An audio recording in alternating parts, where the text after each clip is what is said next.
जय श्री राम, जय श्री कृष्ण। मैं पंडित सचिन वशिष्ठ। आज हम बात करेंगे श्रावण मास के शुक्ल पक्ष की एकादशी। इस एकादशी का नाम पुत्रदा एकादशी है और ये एकादशी 27 अगस्त रविवार के दिन आ रही है। भगवान कथा सुनाने लगे धर्मराज युधिष्ठिर से। कहने लगे कि युधिष्ठिर ध्यान से सुनो।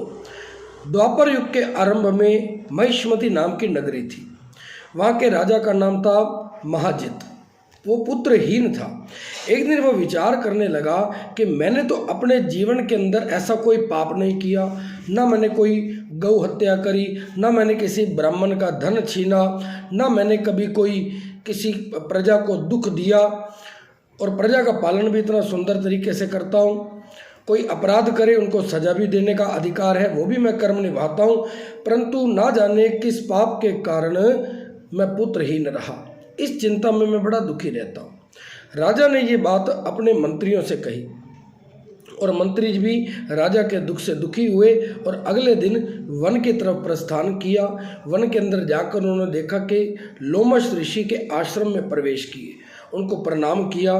प्रणाम करने के साथ उनके चिंतातुर मुख देख करके महर्षि लोमश समझ गए कि ये किसी विशेष कारण से आए हैं। तो लोमश जी ने कहा कि कहो, आप किस लिए आए हैं? मैं जिस भी प्रकार से होगा आपका भला करूंगा, क्योंकि हमारा शरीर ही परोपकार के लिए हुआ। तो मंत्रीगण और उनके साथ जो ब्राह्मण थे वो सभी बड़े प्रसन्न हुए। उनका राजन, उनका ऋषिवर, आपके दर्शन करके हमें विश्वास हो गया कि हमारा कष्ट जरूर दूर होगा। हमारे राजा हैं महाजित, हर प्रकार से वो धर्म के कार्य करते हैं, परंतु वो पुत्रहीन है। पुत्रहीन होने के कारण वो दुखी है और उनके दुख से प्रभु हम भी दुखी हैं, क्योंकि राजा अगर दुखी होगा तो प्रजा भी दुखी रहती है और प्रजा का भी कर्तव्य बनता।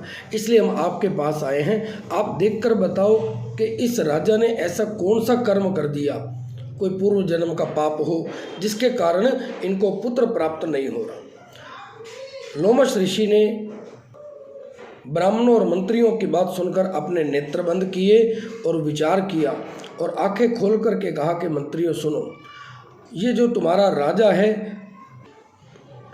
पिछले जन्म में बड़ा गरीब था, बुरे कर्म किया करता था, एक गांव से दूसरे गांव घुमा करता था। एक दिन ज्येष्ठ मास के शुक्ल पक्ष की एकादशी पर 1-2 दिन तक भूखा प्यासा रहना पड़ा।